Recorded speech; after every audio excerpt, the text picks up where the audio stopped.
학교를 어디까지 나왔습니까?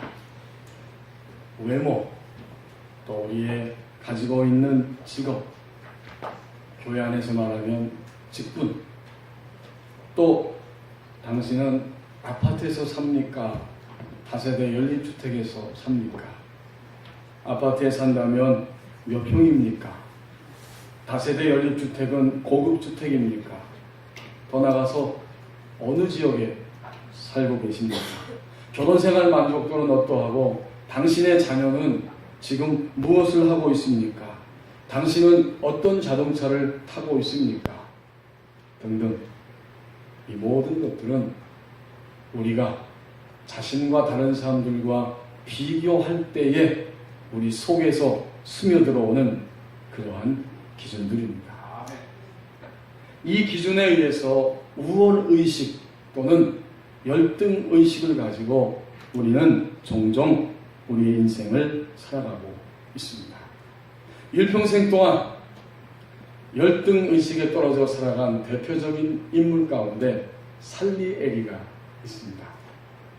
영화 아마데우스에 보면 천재적인 음악가 모차르트와 자신을 비교하면서 끊임없이 밑으로 떨어지고 있는 살리에리의 절규가 나옵니다. 그는 이렇게 외치고 있습니다. 모차르트, 그 젊은 자는 내가 목숨을 걸고 매달리는 음악에 놀이처럼 가볍게 접근한다. 나는 음악을 위해서라면 내 목숨을 버릴 각오도 되어 있지만 그는 놀 것을 다 놀고 여성들하고 희낙낙하며 그렇게 돌아다니고 경박하게 하하하 웃으면서 남는 시간에 작곡을 한다. 그럼에도 그의 음악은 시공간을 초월해서 시대를 뛰어넘어 불후의 명작이 되고 내가 쓴 음악은 당대에도 기억하지 못하는 이러한 초라한 것이 되고 만다. 내게 음악을 준다면 내 온 생명을 다 바쳐서 신을 경배하겠다고 다짐한 바 있거늘 세상은 어쩌면 이리도 불공평하단 말인가. 신이시여, 왜 저에게는 그런 천재를 알아보기만 하고 그런 천재에 미치지 못하는 정도의 능력을 주셨습니까?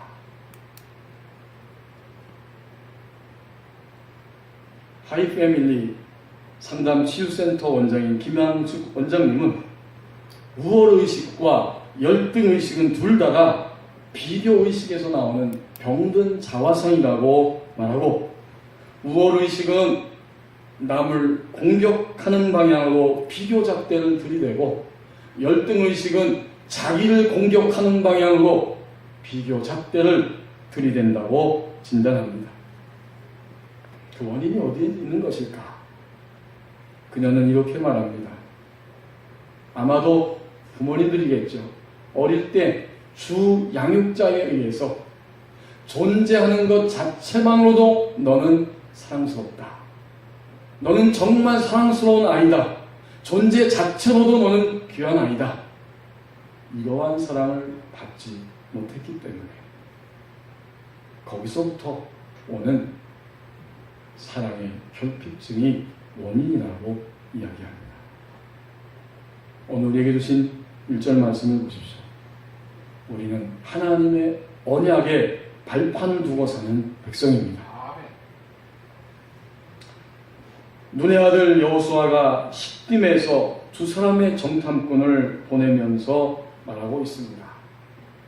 이제 하나님께서 모세가 죽은 이후에 여호수아를 통해서 약속의 땅 가나안을 주시겠다고 말씀하셨기 때문에 지도자 여호수아를 대신 세워서 그 땅으로 전진하게 합니다.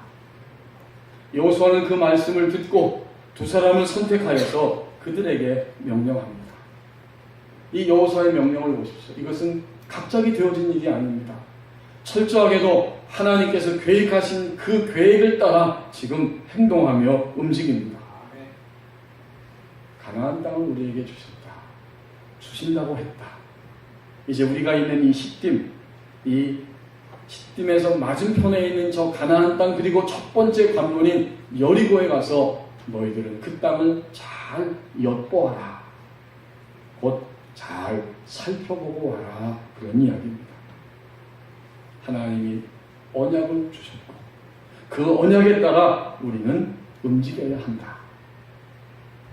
우리가 하나님의 백성이 되는 순간 하나님께서는 우리에게 가나안 땅을 약속해 주십니다. 가나안 땅은 여호수아 시대에 이스라엘 백성들 모두에게 축복의 땅이었던 것처럼 오늘 예수 그리스도를 믿는 우리에게도 하나님이 주시는 언약의 땅, 언약, 가나안 땅은 축복의 땅입니다. 그러므로 가나안 땅은 죽어서 가는 천국을 의미하는 것이 아니라 살아있는 동안에 맛보게 되는 하나님의 나라 현세 천국을 의미합니다. 예수 그리스도의 십자가와 부활을 통해서 이루어진 그리고 지금도 이루어지고 있는 현재적 하나님 나라, 이 현재적 하나님 나라 현세 천국이 바로 오늘 우리에게 주시는 가나안 땅입니다. 많은 사람들이 우월의식과 열등의식 사이를 왕래하면서 살아갑니다. 그럼에도 우리는 하나님이 주시는 현재적 하나님 나라, 바로 그 약속, 거기에 우리의 발판을 두고 살아가는 하나님의 백성입니다. 이제 2절 3절 말씀을 보십시오. 하나님의 언약의 발판을 두고 살아가면서 언약을 따라갈 때에 위협이 있습니다. 이제 이 두 사람이 기생 라합의 집에 들어가게 되었다고 1절 하반절에서 이미 이야기했죠. 그들이 가서 라합이라고 하는 기생의 집에 들어가서 유숙하였다. 이 기생 라합의 집은 누구든지 공공연하게 드나들 수 있는 집입니다. 누가 거기에 낯선 사람이 들어가도 두드러지게 표가 나지 않기 때문입니다. 정탐꾼 2명은 그 집에 불순한 의도를 가지고 들어가는 게 결코 아니에요. 그 집에 들어가서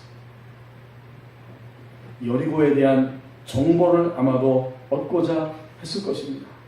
사람들의 눈에 띄지 않기 때문에 가장 적합한 장소라고 생각했을 것입니다.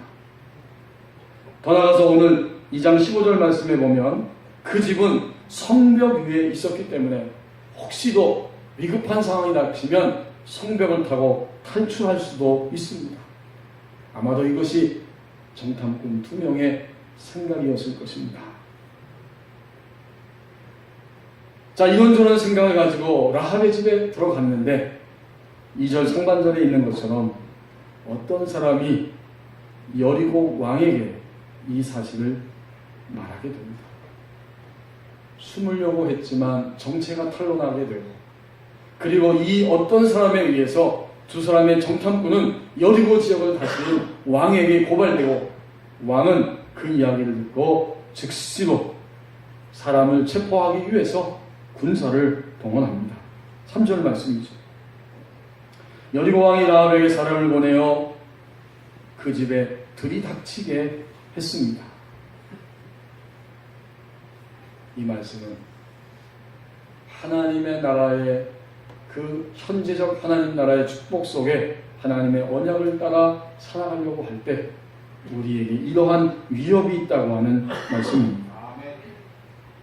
분명히 정탐꾼이 숨어 있는데 전혀 예상하지 못했지만 그들을 체포하기 위해서 사람들이 들이닥치는 것입니다.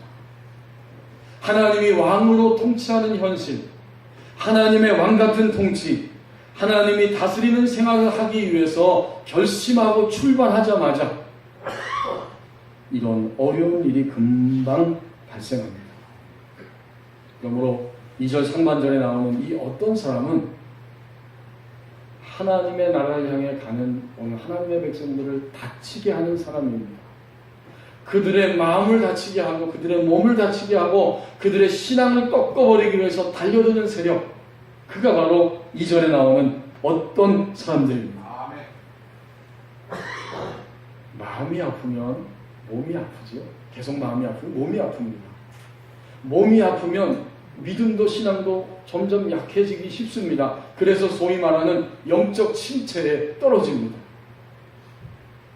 바로 이 어떤 사람은 언약을 따라 살아가는 하나님의 백성들을, 그리고 그 공동체를 다치게 하고 아프게 하고 힘들게 하는 사람입니다. 이제 이들로 인해서 정체가 탄로나게 되고 아주 위험한 상황을 지금 만나게 되었습니다. 요즘 우리 한국 사회는 저 지방 한 곳에서 일어난 집단에 의한 개인에 대한 그 폭력 때문에, 성폭력 때문에 들썩들썩하고 있습니다. 도저히 일어나서는 안 되는 일, 있을 수도 없는 일들이 발각되고 일어났기 때문입니다. 그런데 사실 이런 일들은 우리 그리스도인의 가정과 그리스도인의 삶 속에도 얼마든지 발생할 수 있습니다. 48세 된 한 크리스찬 여성이 도저히 자신의 억울함과 고통과 괴로움을 견딜 수 없어서 장신대 상담학 교수인 홍인중 교수님의 상담실 문을 두드렸습니다. 본인은 48세고 가족 모두가 다 신앙생활을 잘하고 있고, 남편은 신앙이 보수적이고 고집이 세지만 교인들한테 신실하다고 인정을 받는 상태라고 합니다. 두 아들은 대학생이 되었습니다.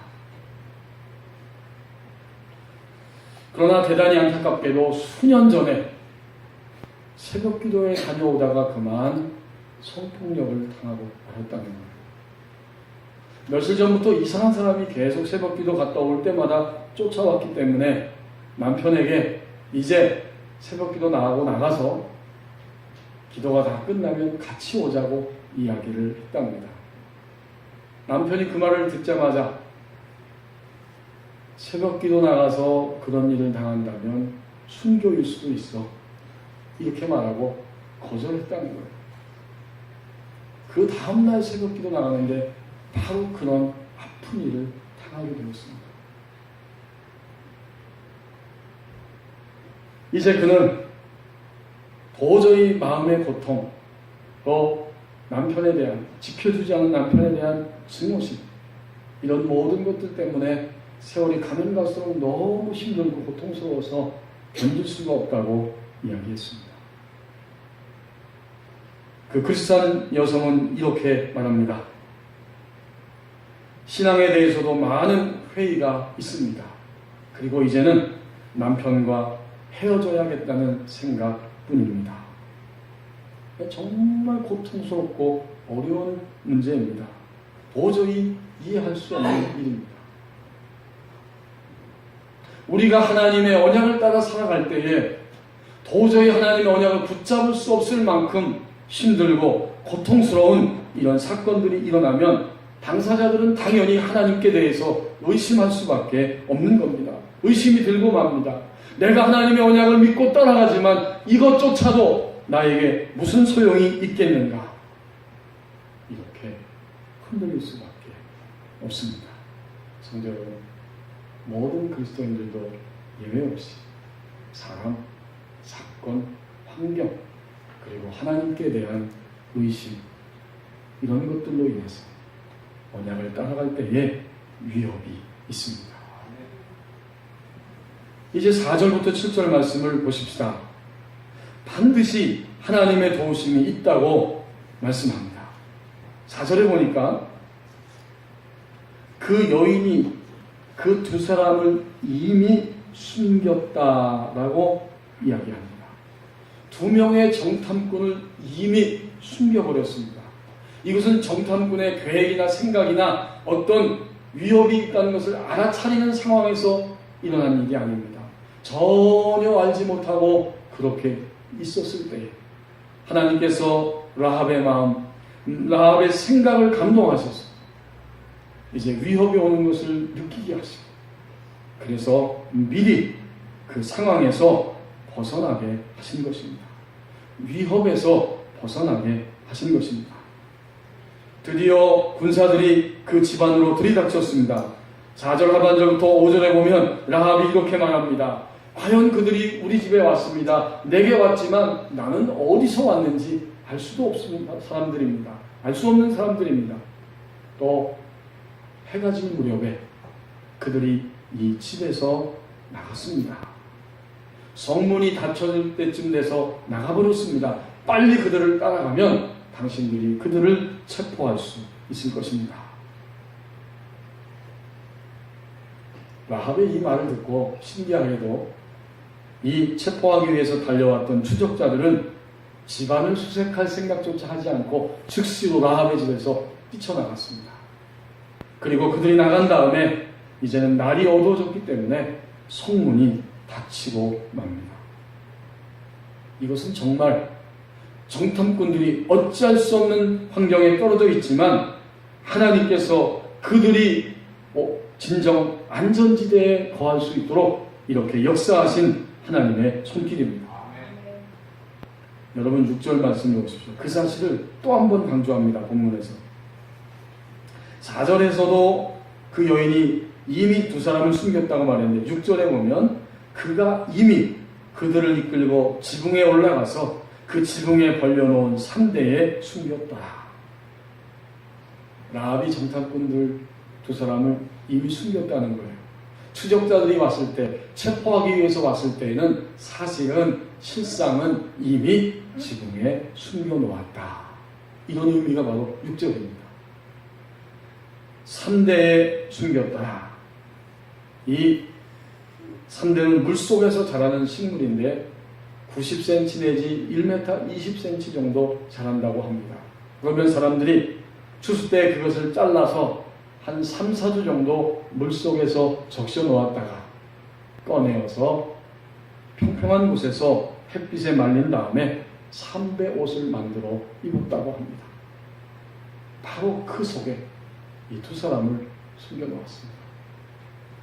여러분, 우리는 분명히 깨닫습니다. 오늘 라합의 말과 행동, 지붕에 올라가게 하는 것, 3대, 그 모든 것들은 다 하나님께서 사용하셔서 체포와 죽음의 위협에서 정탐꾼들을 피하게 하신 것입니다. 하나님의 도우심은 피하게 하심입니다. 이것이 하나님의 도우심입니다. 하나님의 도우심이 어떻게 나타납니까? 피하게 하심으로 나타납니다. 제가 고등학교 때 그 교회 좋은 선배가 있는데 종종 생각이 납니다. 한 번은 예배를 마치고 같이 집에 가면서 형, 사람이 너무 힘들면 죽고 싶은 생각밖에 없나 봐. 이렇게 이야기했더니 그렇지. 누구나 다 한두 번쯤은 죽고 싶다는 생각을 하고 사는 거야.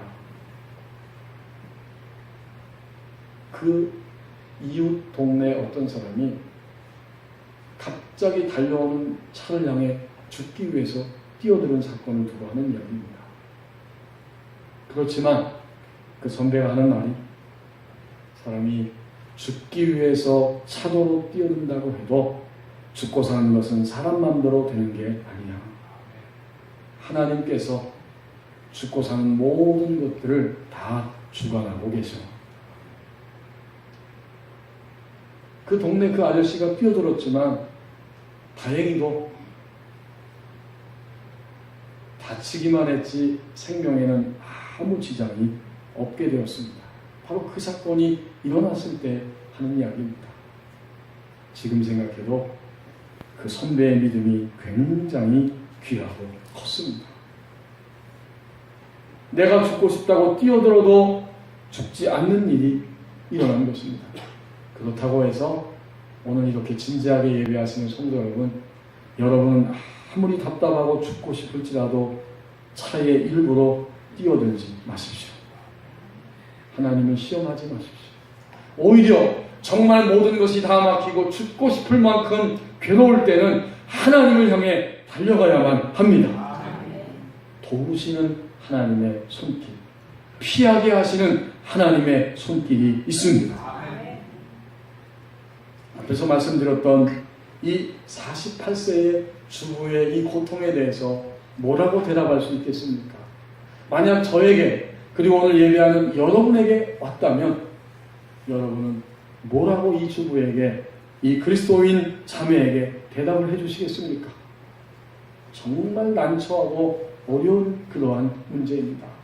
너무나 고통스러운 일입니다. 할 말이 없습니다. 상담자는 이렇게 대답했습니다. 크게 세 가지 면을 다뤄야만 합니다. 첫째는 그 아픔, 고통, 폭력의 경험. 두 번째는 지켜주지 못한 남편에 대한 증오심.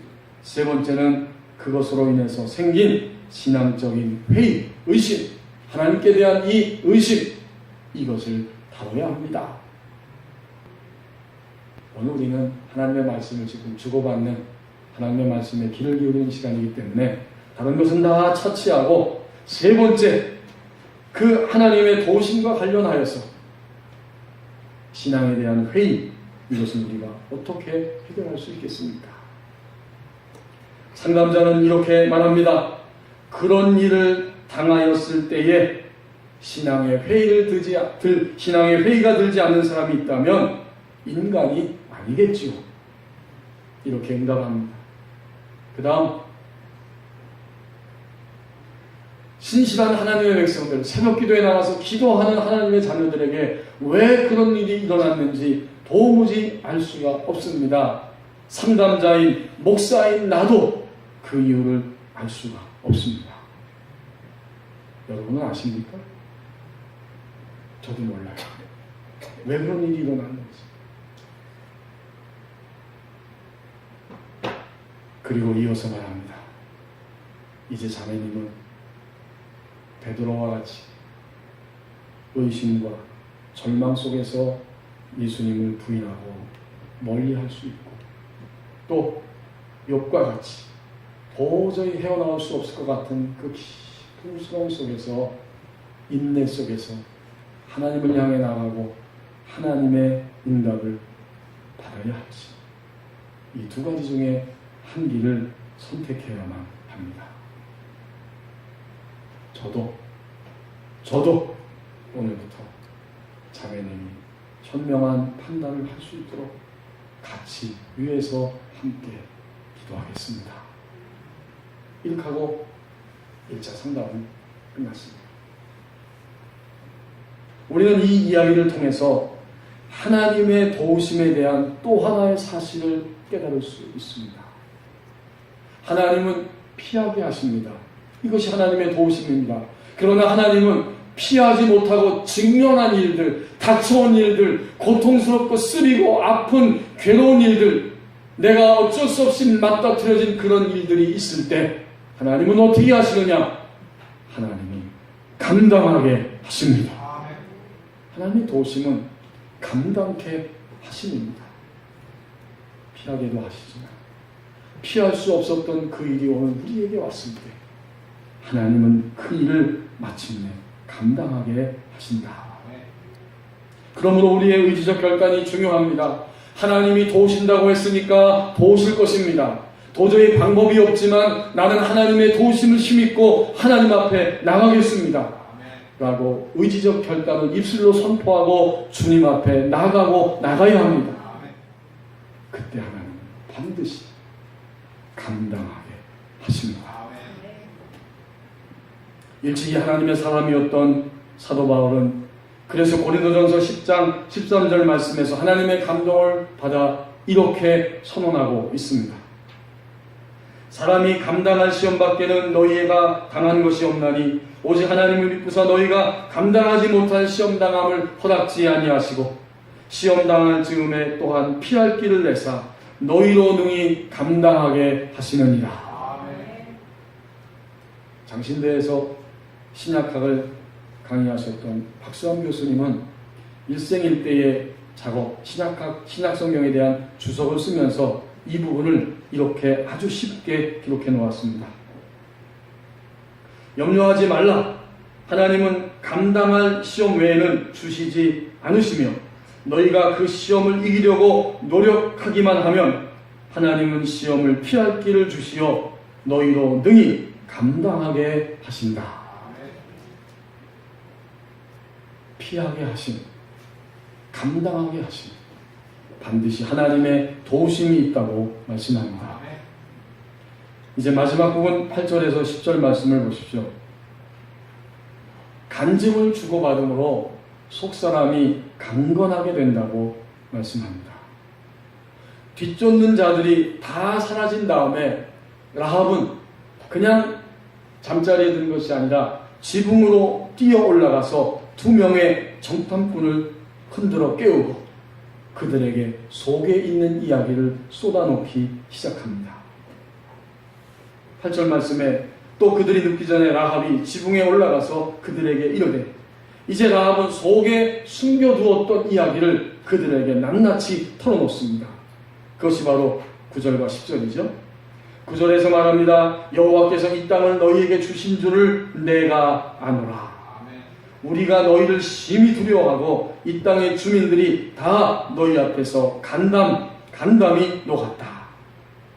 이 속의 두려움을 어찌할 수 없다. 간과 쓸개가 다 녹아질 정도로 우리는 벌벌 떨고 있다. 아니 여러분, 생전 처음 보는 여인인데 이 기생 라합의 입을 통해서 상상할 수 없는 이야기가 지금 쏟아져 나오는 겁니다. 우리는 충분히 상상할 수 있습니다. 이 라합의 이야기를 들을 때 2명의 정탐꾼의 마음이 어떠했을까? 그들은 라합이 쏟아내는 이야기를 들을 때에 아마도 속에서부터 끓어오르는 감격과 은혜로 충만해졌을 것입니다.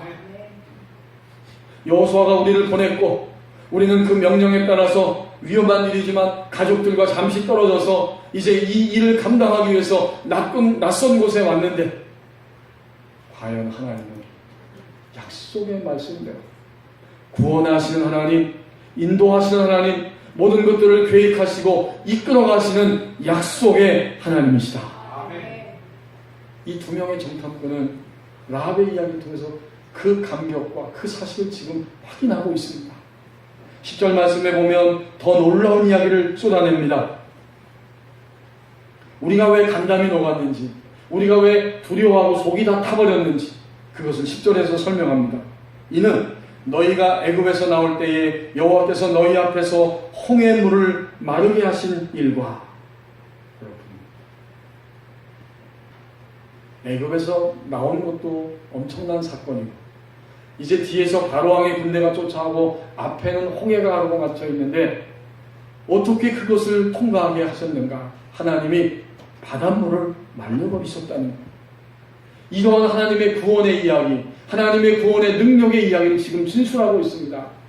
드디어 홍해를 건너고 이제는 요단 동편에 있는 아모리 사람의 2 왕이 있었는데 시온과 옥에게 행한 일, 곧 그들을 전멸시킨 일을 우리가 들었음이니라.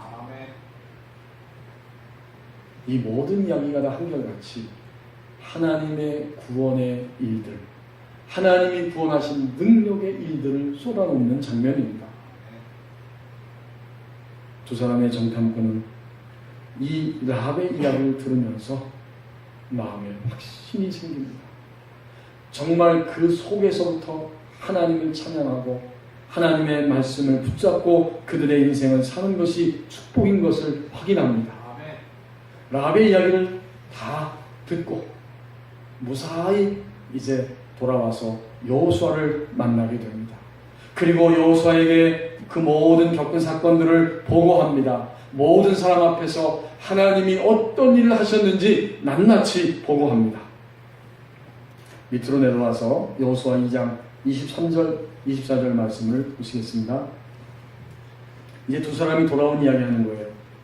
그 2 사람이 돌이켜 산에서 내려와 강을 건너 눈의 아들 여호수아에게 나아가서 그들이 겪은 모든 일을 고하고 어떤 과정을 겪어서 그 가나안 땅에 들어갔고 어떤 일을 겪고 나서 무사히 왔는지 다 그 일을 보고합니다.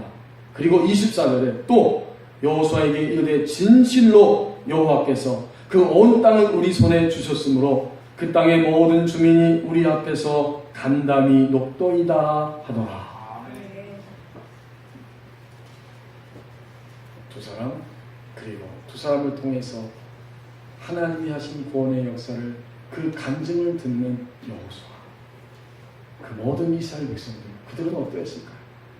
그들도 역시 그 간증을 들을 때, 그들이 속에서부터 뜨거운 마음이 올라왔을 것입니다. 정말 하나님은 우리와 함께 계시고 우리를 도우시고 우리를 위하여 구원의 일들을 행하시는 하나님이시다. 우리 그리스도인의 생활은 간증을 주고받는 생활입니다. 여러분, 우리가 이야기할 때에 우리의 말은 간증입니다. 여러분이 어떤 소리를 쏟아놓아도 예수 그리스도를 믿는 사람이 하는 이야기는 간증입니다. 내가 하나님을 부인한다는 간증이든지 하나님을 더 믿겠다는 간증이든지 어떤 이야기든지 하나님께서 지금 내 인생 가운데 어떻게 하신다는 것을 지금 이야기하고 있는 중입니다. 신앙 바깥에서 예수님을 믿지 않을 때에 하는 이야기는 지정의 차원과만 관계됩니다.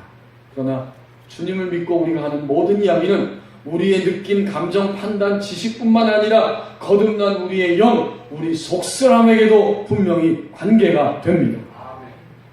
우리가 이야기할 때 그것은 우리의 지식과 경험과 느낌뿐만 아니라 우리 안에 있는 속사람을 새롭게 하는 능력으로 나타납니다. 하나님의 일을 증언하고 간증할 때에, 주고받을 때에 오늘 두 사람과 여호수아와 그 모든 백성들의 그 속사람이 영이 강건하게 된 것처럼 우리가 간증을 주고받을 때에 반드시 그 안에는 피차의 속사람이 강건함을 입습니다. 그래서 여러분, 목장 모임이 아주 중요합니다. 목장 모임은 단순히 예배하는 모임이 아닙니다. 하나님께서 우리에게 어떤 일을 행하고 계신지 그것을 말씀을 통해서 삶을 나누면서 피차에 하나님이 하신 일들, 하나님 앞에 순종한 일과 하나님 앞에 순종하지 않고 실패한 일들을 서로 나누면서 우리는 서로 격려받고 서로에게 힘을 얻습니다. 우리 안에 계신 주님이 우리의 간증을 통해서 역사하시기 때문입니다. 우리는 친한 사람들과 만납니다. 친한 사람과 만나서 대화하고 이야기합니다. 당연하지. 최근에 여러분 어떤 친한 사람을 만났습니까? 그분들과 만나서 이야기할 때 여러분은 진정으로 하나님이 어떻게 하셨는지를 간증하셨습니까? 친한 사람들끼리 만나서 하는 이야기 속에 하나님이 우리 인생을 어떻게 하고 계시는지를 간증하고 있습니까? 만약 그렇다면 그 만남은 건강한 만남입니다. 반면에 우리가 누군가하고 계속해서 시간을 보내고 만나기는 하는데 아무리 만나도 그 속에서 하나님이 하신 일에 대해서 서로 주고받는 것이 없다면 그 만남은 반드시 재고해야 할 필요가 있는 만남입니다. 간증을 주고받음으로 속사람이 강건하게 된다고 말씀합니다. 어떤 한 바보가 랍비를 찾아가서 말했다고 합니다. 랍비요, 저는 정말 제가 바보인 줄 알고 있습니다. 그래서 이 일을 어떻게 처리해야 할지 정말 모르겠습니다. 랍비가 그 말을 듣고 대답합니다. 사랑하는 아들아, 내가 정말 바보라고 하는 사실을 안다면 너는 절대로 바보가 아니다. 이렇게 감격스럽게 대답했습니다. 그는 또다시 말합니다. 그런데 왜 사람들은 저를 바보라고 하는지, 저는 그 말을 듣고 제가 정말 바보라고 생각하며 살고 있었습니다. 랍비의 대답이 이것입니다. 너는 바보가 아닌데 사람들이 바보라 하는 말을 듣고 바보라고 생각하고 살고 있다니 너는 틀림없이 바보로구나. 성도 여러분, 우리가 이 땅에 살면서 우리가 가진 것, 소유한 것, 취한 것, 이루어놓은 것, 그 어떤 것들 때문에 우월의식을 갖는다면, 반면에 그 어떤 것들 때문에 열등의식을 갖는다면 이것은 다 병든 자아상입니다. 하나님의 언약의 발판을 두고 사는 백성입니다. 하나님의 언약을 따라갈 때에 위협이 있습니다. 반드시 하나님의 도우심이 있다고 말씀해 주십니다. 간증을 주고받음으로 그 모든 일들 가운데 간증을 주고받음으로 속사람이 강건하게 된다고 말씀합니다. 그 옛날 여호수아, 또 그들에 의해서 파송받았던 두 사람 정탐꾼, 그리고 우리들 모두는 다 이러한 영적 원리, 이런 영적 계단을 밟으며 살아갑니다.